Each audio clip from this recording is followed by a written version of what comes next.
Hello and welcome to my unboxing and first look at the Space Marines Brutalis Dreadnought for Warhammer 40,000 from Games Workshop.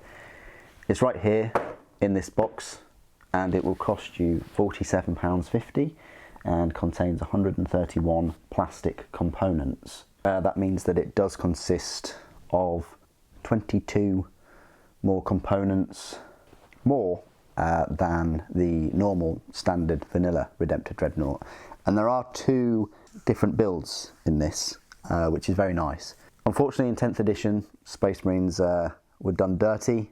They had their Contemptor and Leviathan Dreadnoughts removed from 10th edition from their list, which is considered illegal in most star systems, but here on planet Earth they seem to have gotten away with it.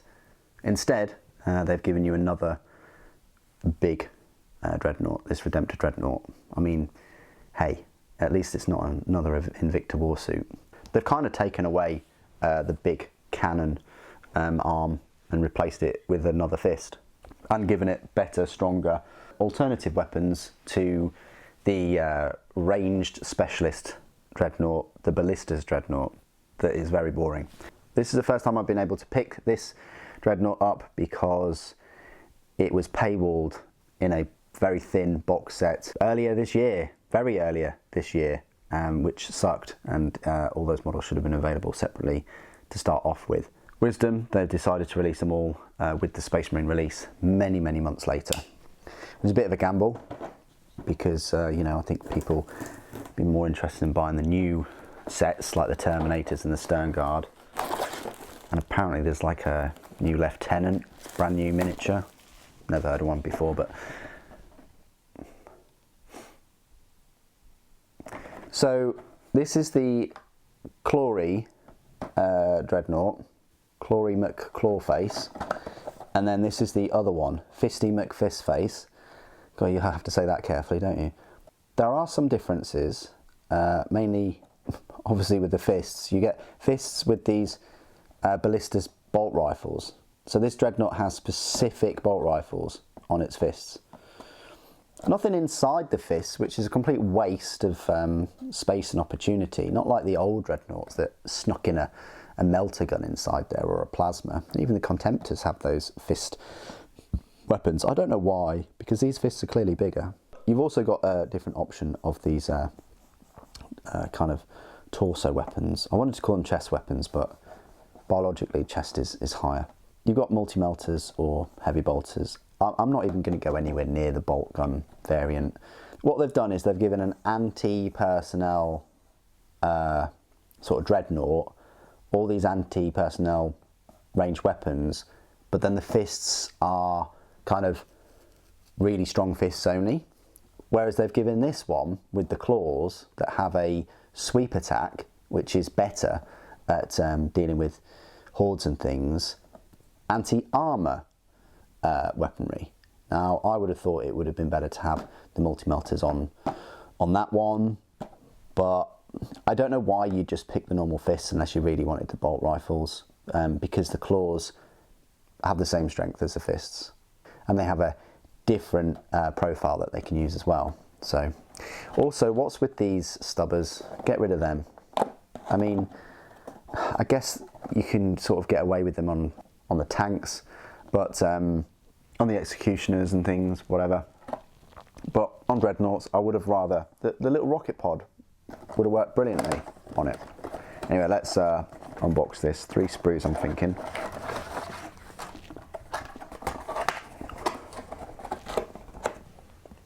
I mean, it's not the most expensive Dreadnought on the website. That still is the Dreadnought drop pod, which is quite funny. But the most expensive Dreadnought is the drop pod, which should have been in plastic a couple of years ago by now. But it's the Blood Angels Legion Contemptor Incendious Dreadnought. I mean, technically it is the Telemon Dreadnought at £61. The Dreadio and the Leviathans are both 50 and are way cooler, I think. Interesting fact is that this Brutalis only includes 22 more components, but it's actually £2.50 more than the actual Redemptor Dreadnought. which is shocking. It should have been the same price, if not a bit cheaper, because it's just a duplication of a melee weapon, not a full-blown different range weapon like the plasma cannon or the Onslaught Gatling cannon. But I guess it does have better torso weapons. Anyway, let's have a look at the instruction guide. You get the standard Dreadnought base there. You get a Space Marine vehicle transfer sheet. It's quite nice. You've got Ultramarines, Imperial Fists, Salamanders, Raptors. Because they're the only chapters that exist in the 41st millennium. There's no White Scars or anything like that anymore. Anyway, here's the instruction guide. So you build the torso first, and then they get you to choose the multi-melter or heavy bolters. You get two different chest plates, but only one central sarcophagus plate. It's interesting.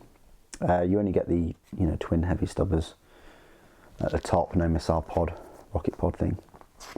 Then the legs, they choose the pose, and then they get you to build the arms. It's a bit of a project, I have to say. Like, Redemptor Dreadnoughts are a bit of a project. Yes, they're £45 or so, but they're no more or less than a project than like a Leviathan or Dreadio.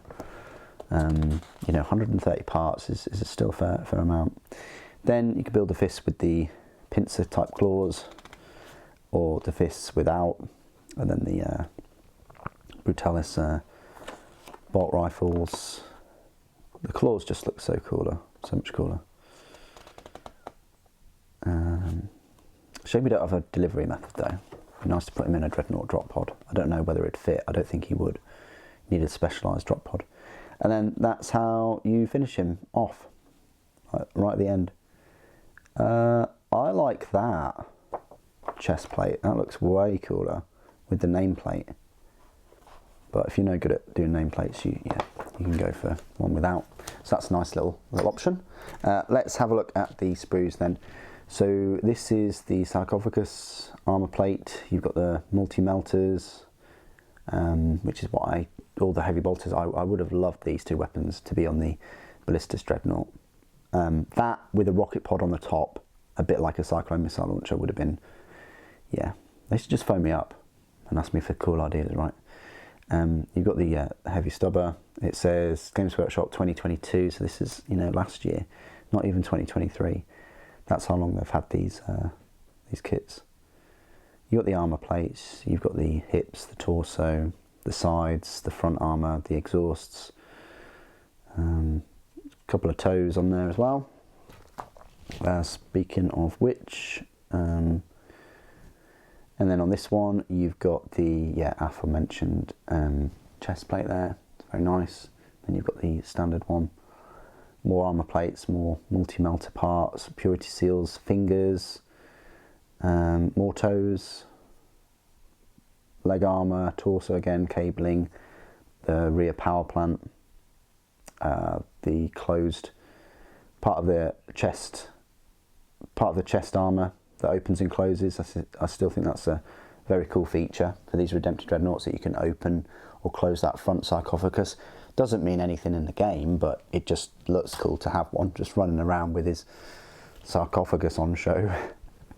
And then you've got everything to do with the fists here, and a few legs and toes still, and then these sort of armour plates that go around the hands and the fists.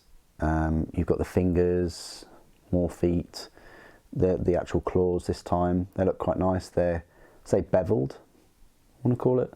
You've got a random heavy stubber there. So yeah, this really is a 3 sprue kit all combined. Like, it's not like, this is a Redemptor sprue or whatever, a Redemptor Dreadnought sprue, and we've just added different arm weapons and things. This, these 3 sprues, what I'm trying to say, are specific for the Brutalis. Like, you're not going to get these 3 sprues in the normal Redemptor kit, which is what I kind of, looking at it, it looks like a Redemptor Dreadnought, I was expecting that it would share, you know, the sprues or something like that, but it doesn't. All these 3 sprues are specific for the Brutalis, so that might be why they've priced it the way they have. But for the same size and just different weapon options, I think they should have priced it the same, if not cheaper, because I'm sure a lot of people already have the sort of biggest Dreadnought. It's not really, I mean, it is the biggest, but the Telemon is the biggest, if you want to look at it that way. But certainly the biggest plastic one. Bigger than a Leviathan, I have to say. Anyway, they're the 3 sprues. There's your 130 parts, quite a lot of parts. It's going to be a bit of a project, you know. Yeah, it's almost 50 quid, but it will take you know, a good few hours to get all those parts cleaned and put in a nice pose and things. What do you guys think of this fisty Dreadnought, this Brutalis Dreadnought? I think the rules are quite good for it as well. If you know, want to forgo that plasma cannon weapon. It's just there's 2 things at the moment without building it that I just would draw attention to. Is one is that top stubber looks silly, and secondly, there's no kind of inbuilt weapons in those fists, which is a missed opportunity, considering they've done that before. But the win is the chest and the claws themselves. They look cool, and the you know, torso mounted, you know, multi-melters look brilliant. What do you guys think of the Brutalis Dreadnought? Please do put your thoughts and opinions down in the comments below. It'd be great to hear from you. Thank you for watching. The Emperor protects.